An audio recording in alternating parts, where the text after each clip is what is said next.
Okay, hello everyone.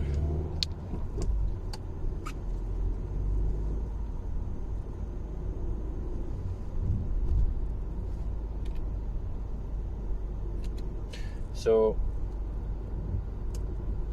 wanted to have a chat about everyday life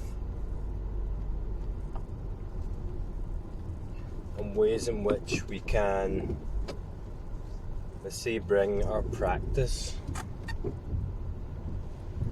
into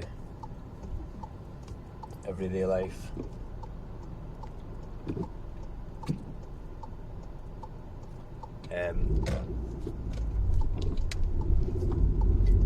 Ways in which we can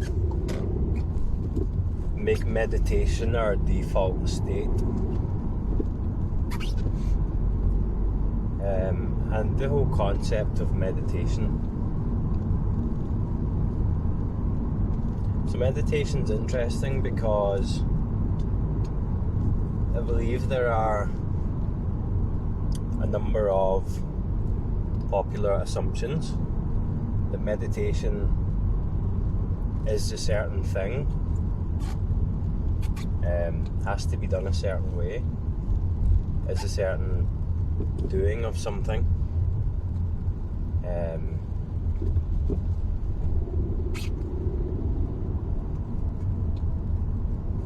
In the context I speak about, meditation is about becoming nothing, and by becoming nothing, what is revealed is what you already are.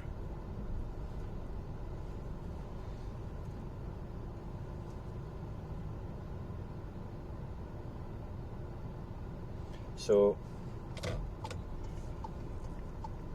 like I explained in previous videos, initially, when I attempted to meditate, I knew that meditation was about not thinking. It was about quieting the mind. And of course, I frustrated myself a lot because trying to quiet the mind actually had the opposite effect.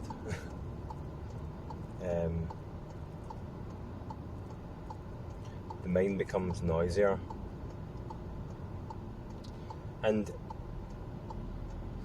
I started to make, let's say, progress in my meditation when I dropped all the it should be like this, you should be in this position, you should breathe like this. I dropped all the rules because I was say for example, you learn, say I go to the gym, right? So you learn the methods.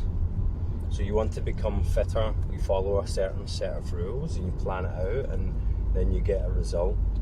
And I was attempting to apply that same methodology to meditation, where it was doing the opposite of what I was intending to, of what my initial intentions were. So we're not moving into necessarily moving into an altered state, although that can happen.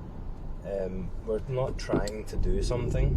Meditation isn't a doing, not at least in the context that I'm talking of. I started to make some progress when I dropped the rules. I let meditation kind of bleed into daily activities that would normally be considered meditation, and I made the activities the kind of peripheral practice that was happening, say, in the foreground. and I attempted to cultivate the stillness in the background. So I was doing something, but I wasn't engaged in the narrative of the doing. I was kind of creating a little bit of distance to observe the doing without analysing, or without having to maintain the illusion that it is my action that's creating the doing through will.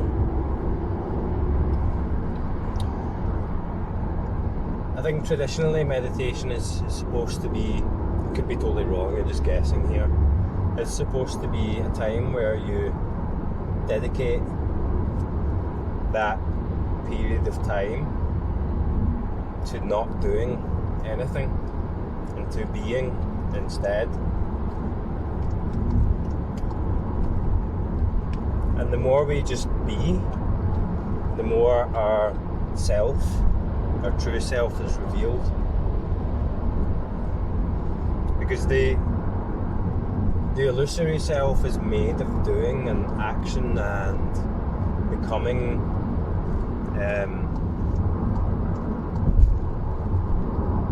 Our true self just is as it is anyway, right here.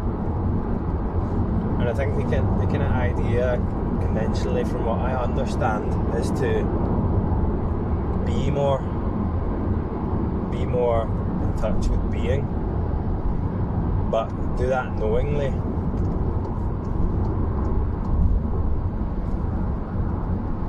So say the person knows it's being,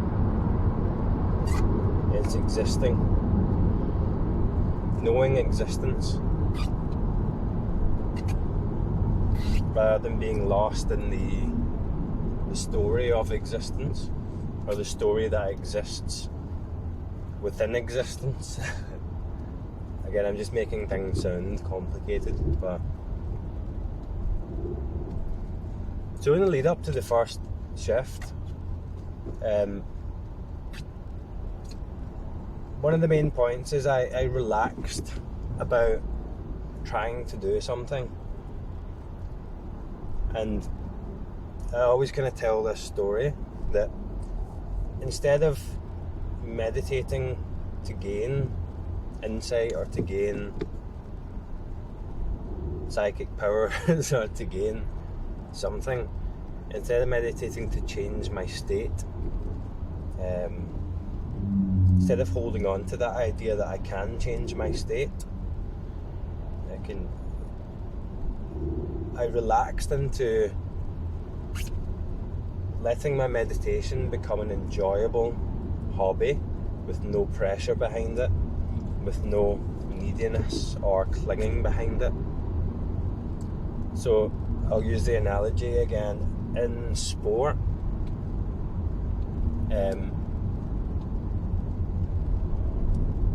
or in fitness, things are different. Anyone who is heavily involved in physical activity, sport, fitness, performance, stuff like that, will know that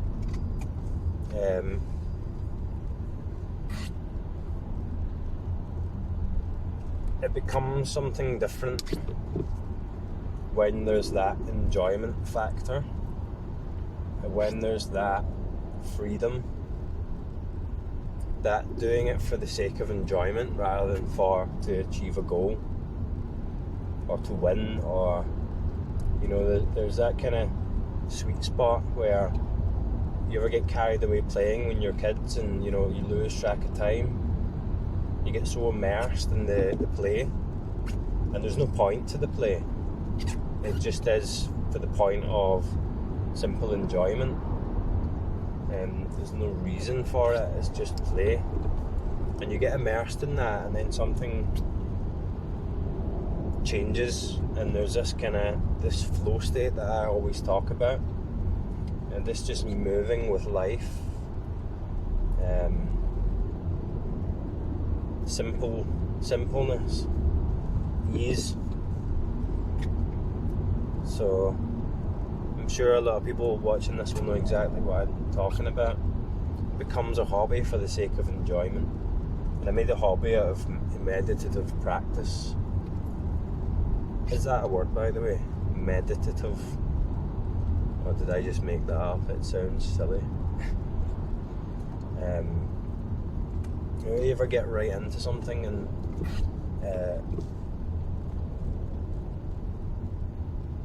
thoroughly enjoy it?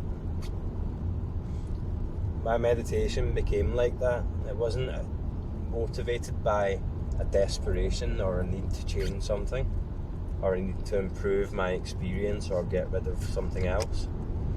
It was motivated just by the simple enjoyment, and I let go of the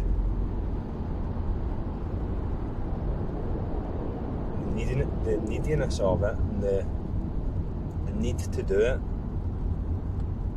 I didn't need to do it, but I wanted to do it, and there was no pressure, there was no regime, there was not a single bit of heaviness to it. So for example, when I finish work, I walk back to my car, because I park a fair bit away from where I work for the walk. When I walk back to my car in the evening, I would get excited in anticipation for that walk, because that was my time to myself. And what I started doing was noticing, just looking at things, looking at my environment and noticing different things about this experience.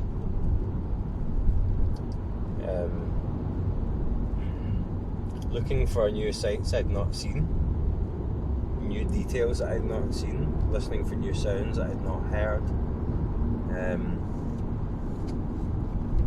appreciating the novelty and the different varieties and styles of people that would walk by, and it became a very enjoyable hobby. Just paying attention, just noticing, knowingly being aware. And I started noticing more and more, and I kind of became obsessed with this in the same way that I have become obsessed with sports and physical fitness, or any other hobby. I have an obsessive streak, so I kind of became obsessed with this, and it was not like I was training myself for something. I was just non-stop engaging in this, the flavours of this experience and the tones of this experience, for the pure reason of enjoyment, just because. And I started noticing kind of things that I couldn't explain, but were just present. So the fact that everything exists together, the fact that I was aware I existed, I'm here, and there was something that seemed to emerge from the experience in its entirety that wasn't necessarily this wee guy here, this physical person, this physical individual experience. There was a vastness to it. Just the enormous reality of existence.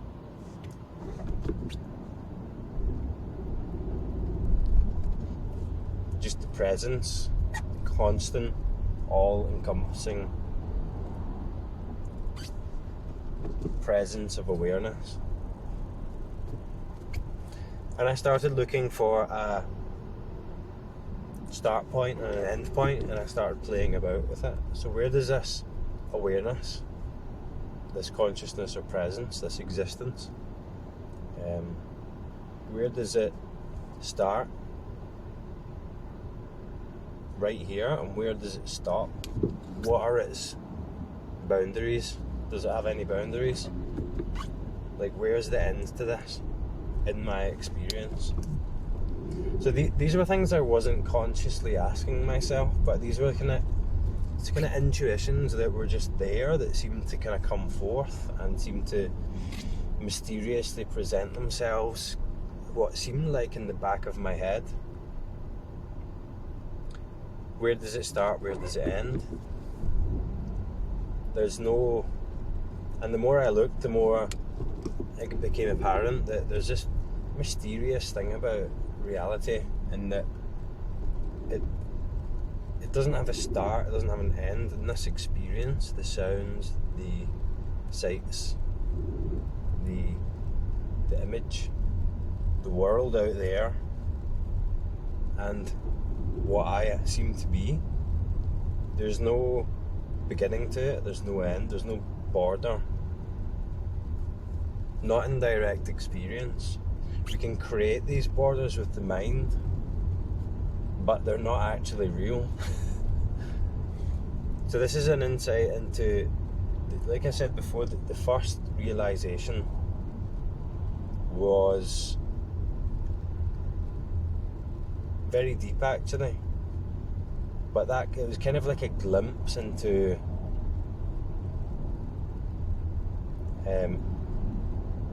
non-duality, but the story reconstructed itself very quickly. The narrative reconstructed itself very quickly, and this is when I started engaging in my consumption of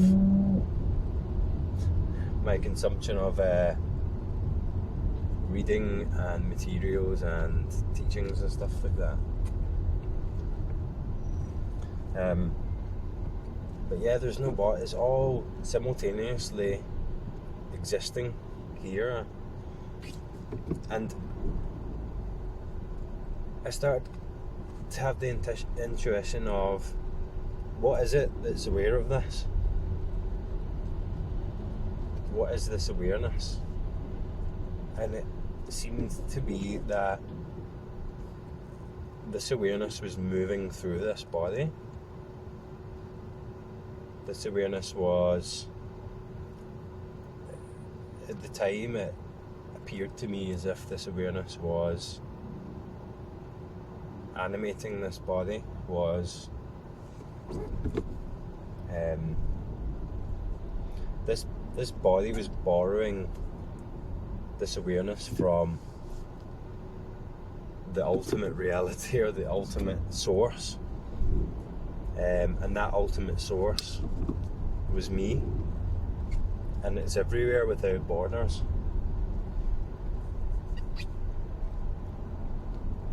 It's actually quite hard for me to explain how I interpreted this. I know I have earlier videos where I talk about this, and going off memory, it kind of doesn't make too much sense. But I'm just trying to illustrate how like I said before, that silence, that stillness in the background of everything started to become louder and started to move into the foreground. Once I made this a hobby, once I dropped the rules, once I dropped the need to do this, the motivation to do this coming from trying to achieve something, and I noticed that the thoughts were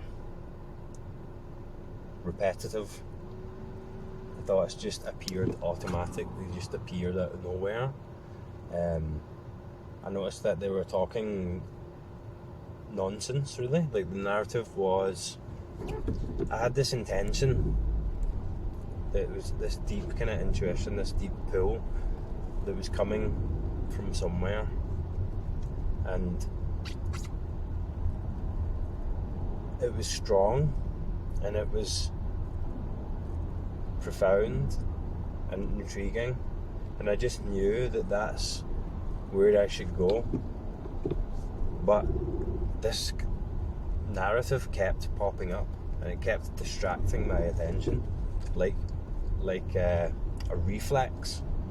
It was like a reflex of, I became interested in my surroundings, the sights, the sounds. I became interested in, what is this? What am I? What is this awareness? What is looking? What is experiencing? And then stillness. The answer was coming, stillness. I knew the answer was in there, if there was an answer. But then this reflex kept popping up, and before I knew it, I was pulled away into thought narrative. And it's sneaky, it kind of creeps in through the back door. It's going and going and going, but you don't realise it's going until it becomes overt enough. It grabs it is enough of your attention where you're like, oh, okay, right, that happened again. These are thoughts. Trying to explain reality is what it does. It tries to interpret reality. It can look with you.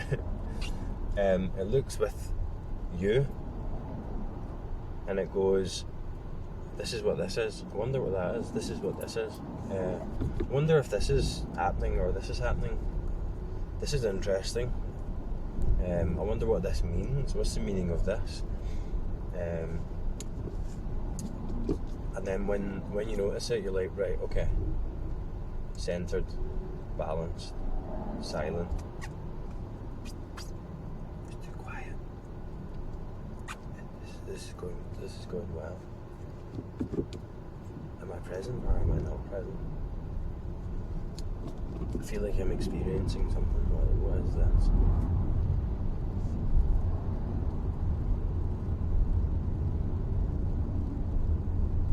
I'm really not thinking right now. That's how it works. It's like a parrot. It just repeats things. And that's when I realised that it's not. And I resisted that before, like I explained at the beginning. But that's when I realised that you can't resist it. It just runs automatically.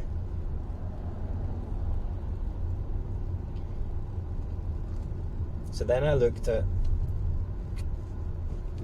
what that was. What is that? What is this talking to myself? What is that? Where is the entity that those thoughts refer to? They're referring to themselves, or they're referring to me. But where is the me that these thoughts refer to? And every time I attempt to look at the thoughts and try and find a source, there were just more thoughts. So this entity is made out of thoughts.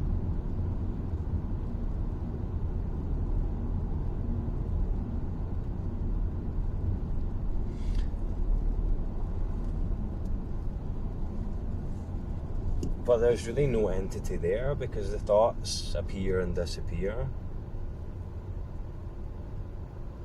The thoughts aren't there and they're still the existence. The thoughts happen within the existence. The thoughts exist, and then they don't exist apparently. They're in a constant, they're appearing in a constant changing stream of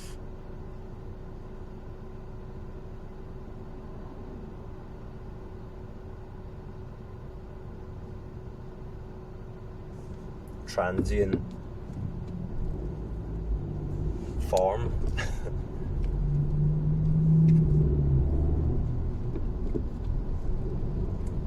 And it's a very weird and intangible kind of form. It's like, what is a thought?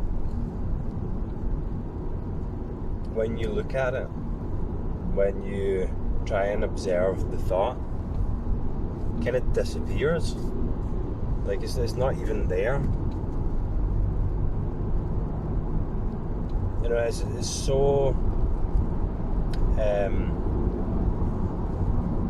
wispy and, you know, it's not even transparent. It's like a ghost. It's like a ghost.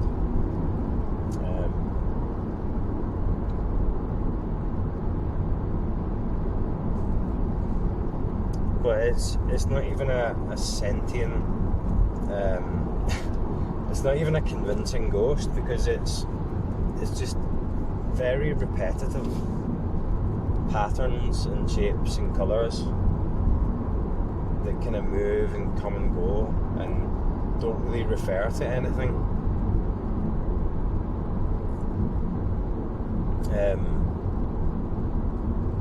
Because what they're referring to doesn't exist. And I noticed that also about the nature of sensory experience. It moves and changes and comes and goes and transforms, shape shifts, but it's not really referring to anything that's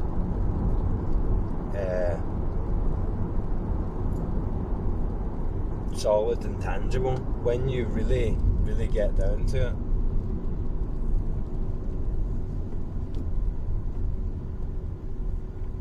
You know, how do I know that car in front of me is real? What is real? Is real just a thought? What is that? How do I know that that's apparently real? Because I think that if I go and touch it, it will feel a certain way. So is that interpretation of the projection of what it will feel like in the future if I go and touch it? Is that real? If I do go out and touch it, I'm like, right, okay, there's something here.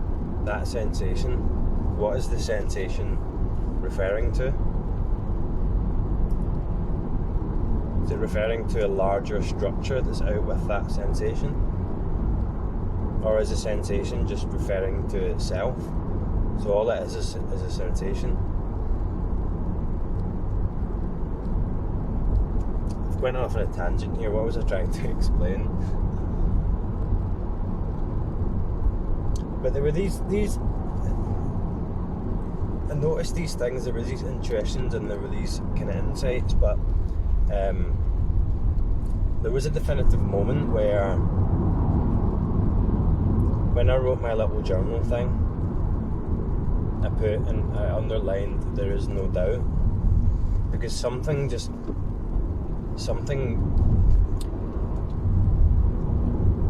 solidifies, like it's like a memory. It's like I remember, and it's so obvious, but you really can't explain what that is. But it's obvious that you had forgotten yourself, and yourself was always yourself anyway. And it's like a larger version of, you know, when you're caught in thought, like I tried to explain before, and then you realise you're caught in thought, and you're like, okay, I'm back to reality now. This is back to reality. Okay, I was away in thought there. Now I know. Okay, bring myself back, level myself out. It's like an infinite version of that, on a mega scale. Something just solidifies within you, and so at the same time you let everything go. You let the story go. All these little inconsistencies about reality, they need to figure them out. In many ways, you just kind of let go of, and you recognise yourself fully. And once there's that recognition there, it changes everything. A lot of illusions are broken. A lot of the stories are seen to be just stories. Like this narrative, this self, it's not like it disappears, but the belief in it is shattered.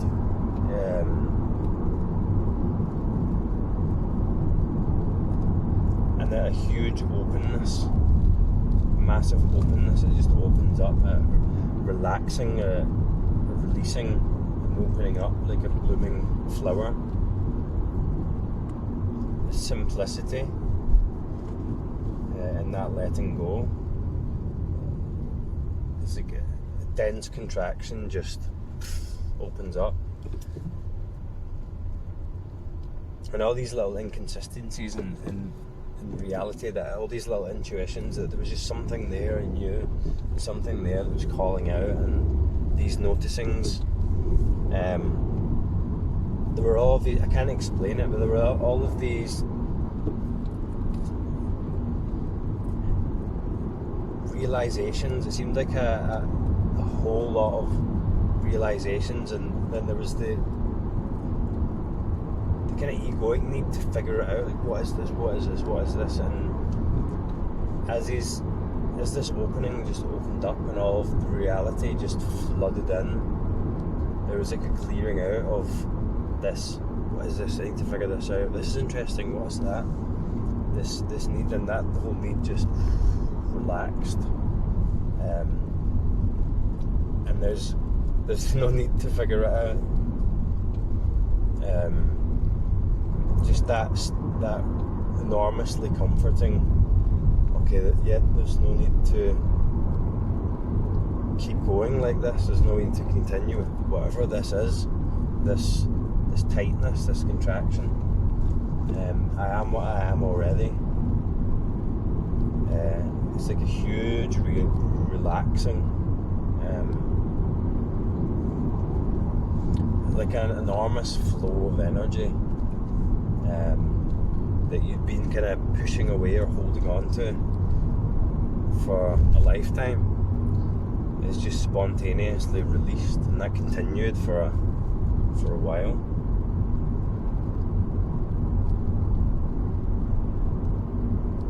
It was that kind of building of that, like you would say, like spiritual tension. You know, there was something there. It was like it was just round the corner, just waiting, and I couldn't quite get to it. And I was trying to get to it, and I was like, no, there's something pulling me here. There's something that needs to be got or figured out, and it was the releasing of that was the thing the whole time. The relaxing of that, the acceptance, not resisting.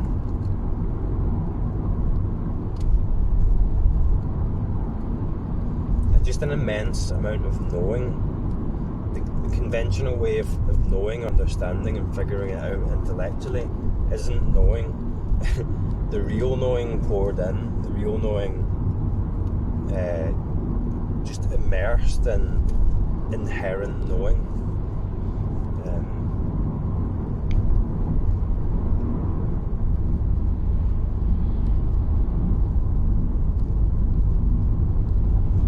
Hard to explain.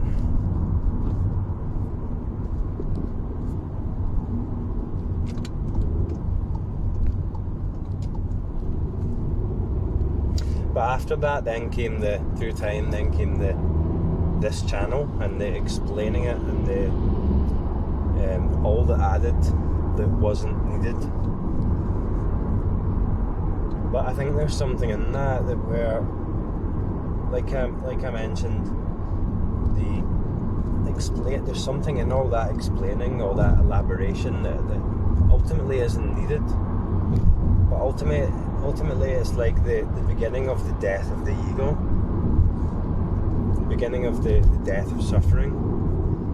And as that unravels, it kind of disperses all this stuff out the way. Like I'm dispersing this this nonsense out the way on these channels. There was an urge and something in me wanted to do that. And still wants to do that, but it's like a call. It's like a calling out, like a sound radiating out, and it might be mince, it might be nonsense and bump or needless overcomplication or elaboration. It might, the content, the form, that pours out, but there's something in that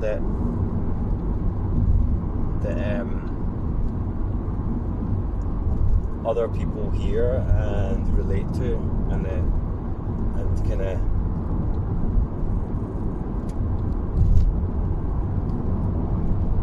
it's like when a wasp dies, apparently they release like a pheromone that attracts other wasps to help it or to attack the enemy or whatever. Random example. It's kind of like that.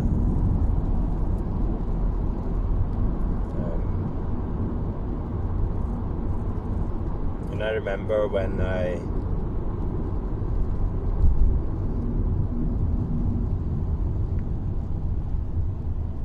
observed other people going through this process, there was the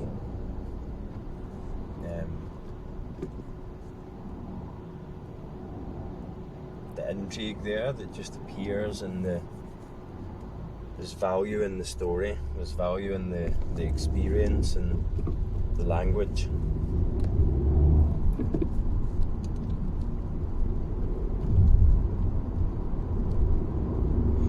But it's that deep knowing, something that's pulling, something that's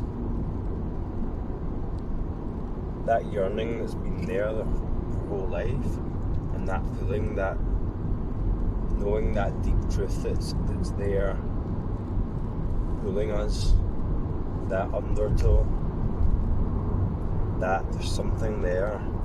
I know it.